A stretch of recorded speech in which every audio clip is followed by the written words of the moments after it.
everyone, welcome back to Relax with Animal Facts. I am Steph Wolf, and today I am going to be learning with you about our furry, scaly, or possibly even slimy friends. And in today's case, it is definitely going to be a furry friend of ours because we are covering the oh so wonderful Shrew. This is a very special listener episode dedicated to Bella, who wrote in and requested this wonderful creature. Thank you, Bella, for writing in, and I hope you enjoy your very own episode. For how to request your animal and your own episode, as well as which resources were used for this episode, all of that information is in the show notes or the description, but it will also be covered at the very end of the episode. For those of you that love the Relax with Animal Facts podcast and would like more of it, there are exclusive episodes that are uploaded to Patreon at patreon.com/relaxwithanimalfacts. And just one quick announcement before we hop into our episode. I want to welcome Haley to the Relax with Animal Facts team.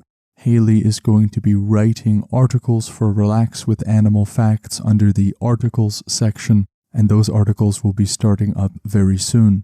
And now we are going to begin to slow down just a little bit. As always, there are two things that I must ask of you. In this case, we are not diving into the sea, and so we can leave our scuba gear to the side. But I ask that your shoes are on and tied on, double knotted, because today we are going to be trekking into some forests. The second and maybe more important thing is for you to do your best Jell-O impersonation. We all carry tension in different ways. For one of you it might be in your head, for another it might be in your shoulders. We all differ in this way, but my exhortation to each and every one of you is the same. We do not really need any of that tension where we are going. So do your best to relax your body and impersonate that piece of Jell-O, and allow your mind to wander and journey with me into this temperate forest in Croatia where the Shrew resides.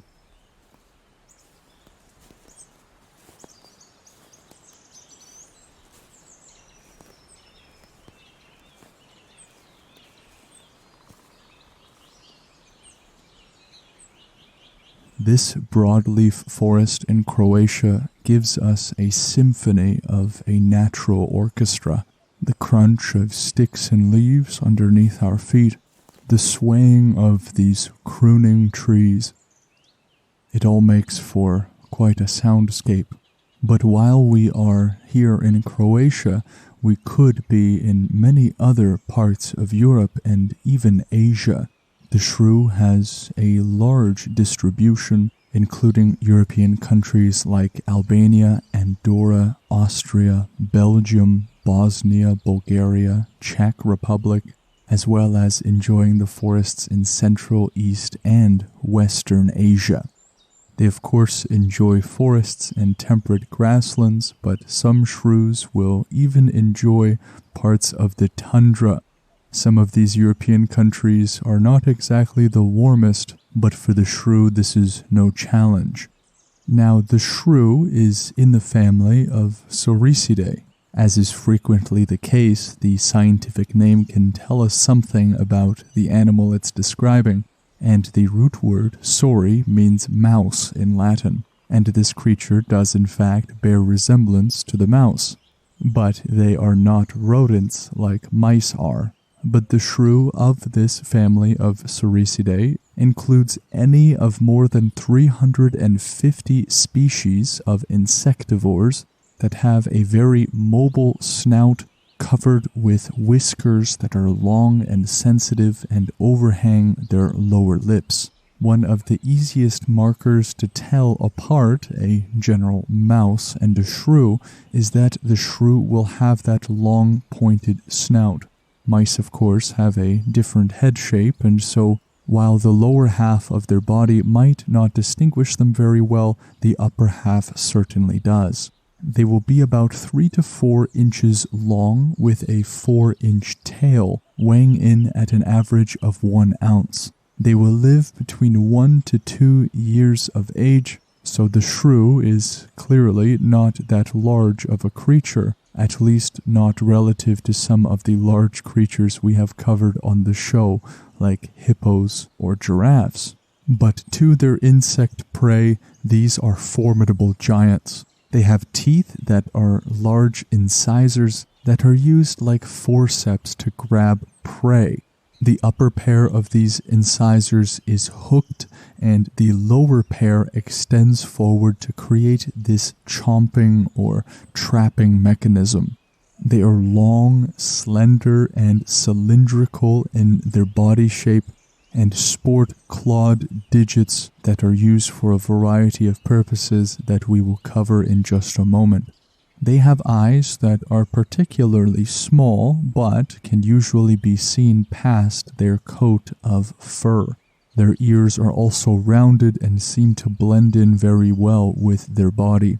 Now, we learned the tail length of the common shrew, but we must keep in mind that there are many shrews, in fact, more than 350 different kinds of shrews. There is the short-tailed shrew, which of course is not going to sport that 3-inch long tail, but considerably smaller.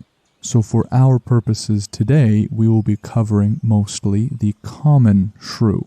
The differences between males and females in shrews are not very succinct. It is not immediately obvious to the human eye, especially to the untrained human eye, to spot the difference between the two. Now, this creature opts for a better sense of smell, unfortunately, at the detriment of their intelligence. The cerebral hemispheres of the shrew's brain are small, but the olfactory lobes that are responsible for smell are much more prominent instead. The shrews have no need of working out the inner world of quantum mechanics, nor do they have to memorize periodic tables. An enhanced sense of smell is going to be of much more use to the shrew than anything else. In terms of behavior, the common shrew is a very solitary creature. It will prefer to spend much of its time alone and doing its own thing in hunting and sleeping. They love being solitary so much that this animal will fiercely defend its home range against any outsiders. That term, home range, refers generally to the area in which a creature will spend all of its time. So if an animal's home range is 1 kilometer, it means that it will spend its time hunting, sleeping, roaming around within that 1 kilometer, and as is often the case, and as is the case with the shrew, they will defend this home range as best as they can. Another behavior of the common shrew is that they are generally nocturnal. I say generally because I am not able to say totally. They will on average spend more time hunting and roaming around during the night time, but they can be active during both the day and the night, and often are. It will rest during alternate periods of time during the 24-hour day, forming a style of work that would be really interesting if replicated in humans. This sleep pattern is interesting to think about in terms of us as human beings. Let's imagine you go to work for 3 hours, then you come home and sleep for an hour and a half, and then go back and work again and come back to sleep again. This sounds ridiculously exhausting and not at all time efficient, at least as we humans are concerned. So I have no scruples about relinquishing this style of work to the shrew. It seems to work for them quite well. They will spend about an hour to 2 hours on average searching and hunting, after which the shrew will rest, oftentimes in its nest. They will sometimes opt to sleep wherever they can or wherever is comfortable.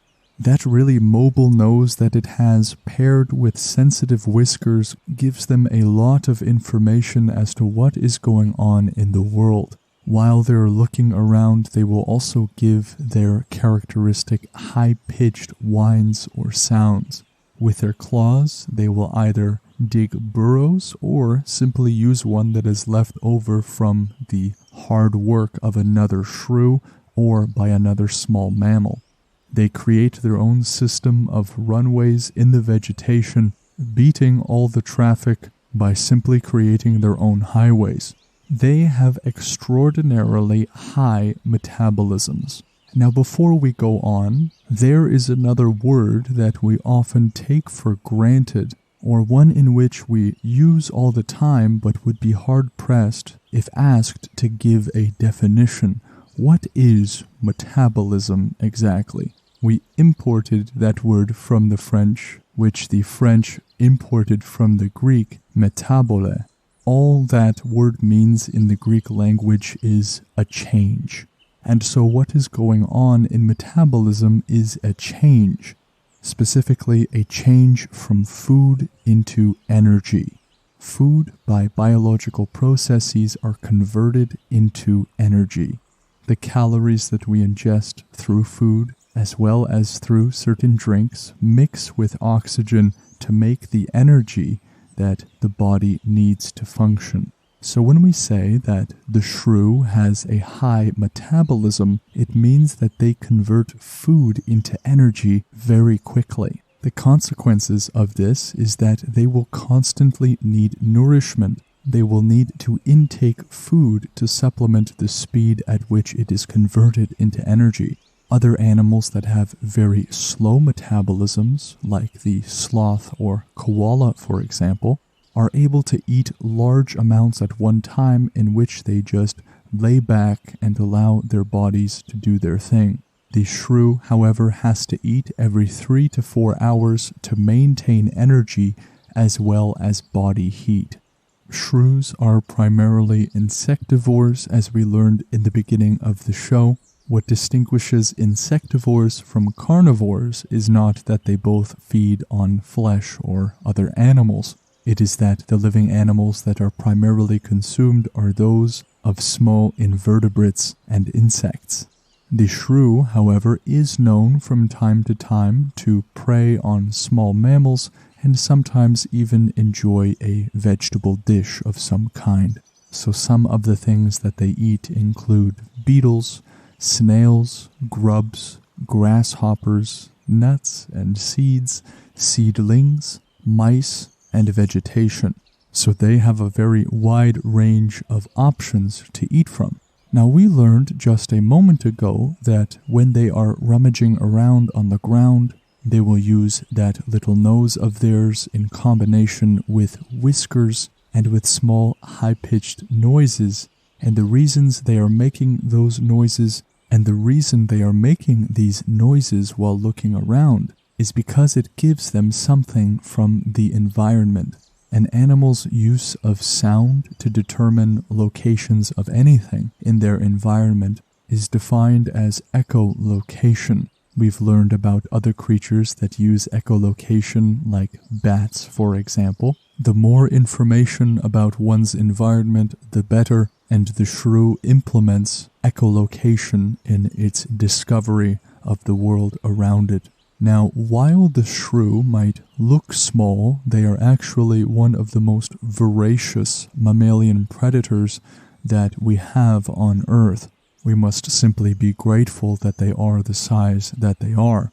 In the United Kingdom specifically, there are about 50 shrews per hectare of woodland. That's about 2.5 acres. This indicates that in the United Kingdom alone, countrywide, there are more than 40 million shrews, and their way of navigating the world is not at all ineffective. Researchers experimented with dummy prey objects to see just how discerning the shrew can be. They would place plastic objects of different sizes and of different shapes, and found that the test shrews would attack plastic replicas of crickets, but not of other plastic objects of a similar size. They would alter the shape of these plastic crickets by gluing on additional body parts, and it revealed that the jumping legs are the giveaway for the shrew as to what to attack and what not to attack on this plastic cricket. while the head was pretty inconsequential and would result in them just walking right past it. Many shrew species are venomous. Researchers have found that an individual shrew stores enough venom to kill 200 mice. Some shrews will use this venom for something known as live hoarding. Now, this might be one of the more terrifying mechanisms that animals employ, and here is how the shrew employs it. They do not have the hollow fangs that other creatures like venomous snakes have to inject their venom, but they instead have a gland that allows saliva to flow with venom. So when the shrew finds its prey, which is often an invertebrate insect, but remember it could also be a very small mouse or vertebrate, it will begin to bite it and allow the venomous saliva to flow into the wound. The venom of the shrew has a paralytic effect which stops the creature from moving, but retains the consciousness of the creature.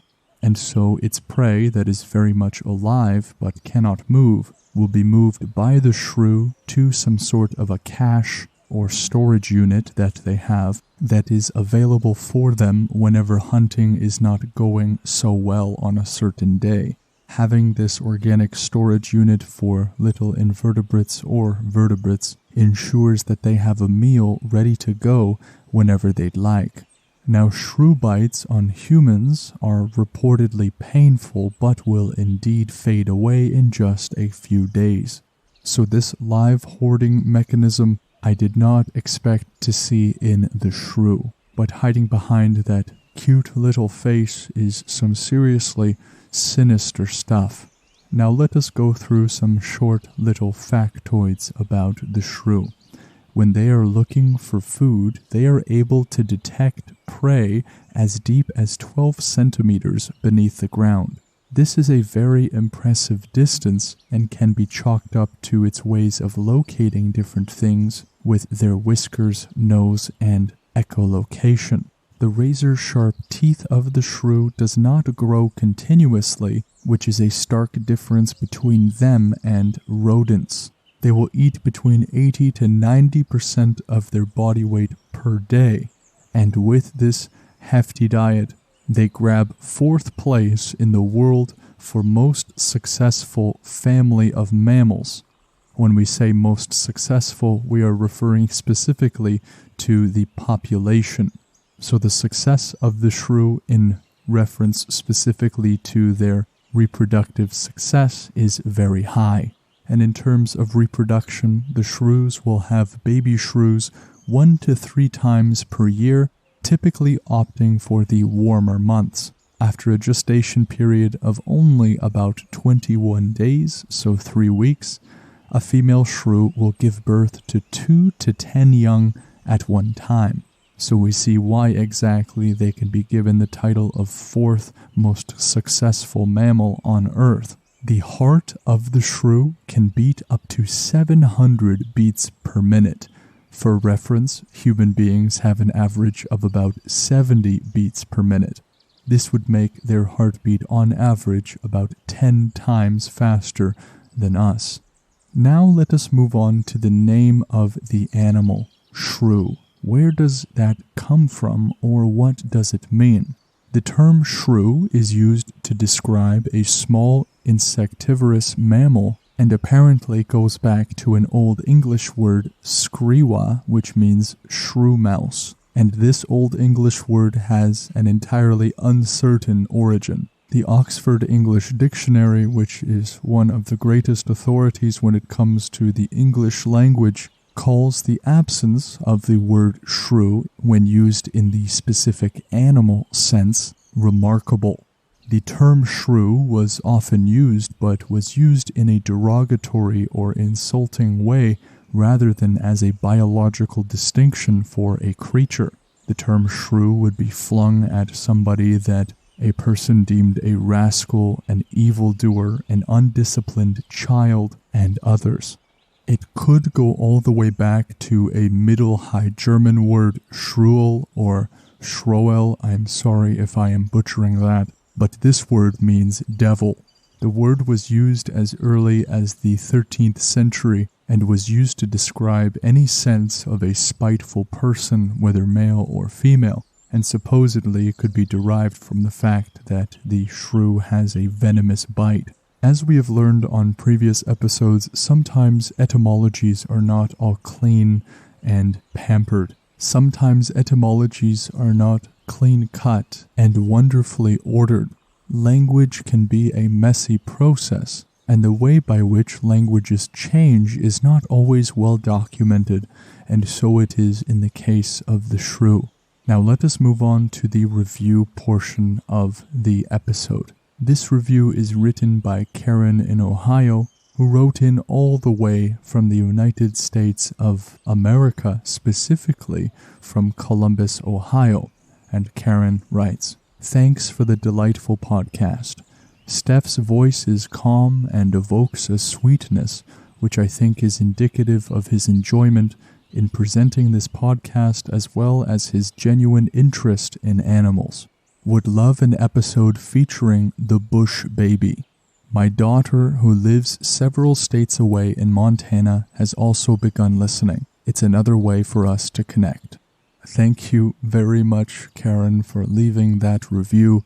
There is such an abundance of kindness in this message, and I am so glad that this podcast can have any sort of effect like this in your life and in the lives of all of you listening. I am also glad, Karen, that you and your daughter can bond more over this podcast, and so I give a shout out to Karen's daughter in Montana. You guys rock, and your listenership means the world. If you enjoy the show and the show gives you any bit of enjoyment, or even if you don't like the show very much and would like to tell me why, leaving a review is one of the best ways that you can help grow the show and make it better. Your participation by joining me in the oceans, in the forests, and in the mountains is gift enough. But if you are stirred up by generosity and would like to help the show, this is one of the best ways to do so.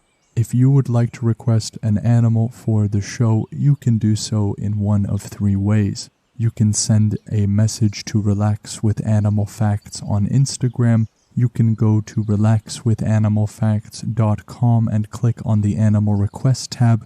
And lastly, you could always send an email to relaxwithanimalfacts@gmail.com. I look forward to all of your requests, and I always enjoy learning about what animal you love. If you would like more of the Relax with Animal Facts podcast, including exclusive episodes about extinct animals, mythical animals, and possibly many other kinds, you can join the Patreon by clicking on the Patreon link below in the description, or by going to patreon.com/relaxwithanimalfacts. The facts that were used in this episode come from haveaheart.com, blog.nature.org, animalia.bio, and etimonline.com. This episode would not have been possible without all of their contributions. I am of course not in myself a library of encyclopedic information, but I rely on the solid contribution of others in order to make these episodes.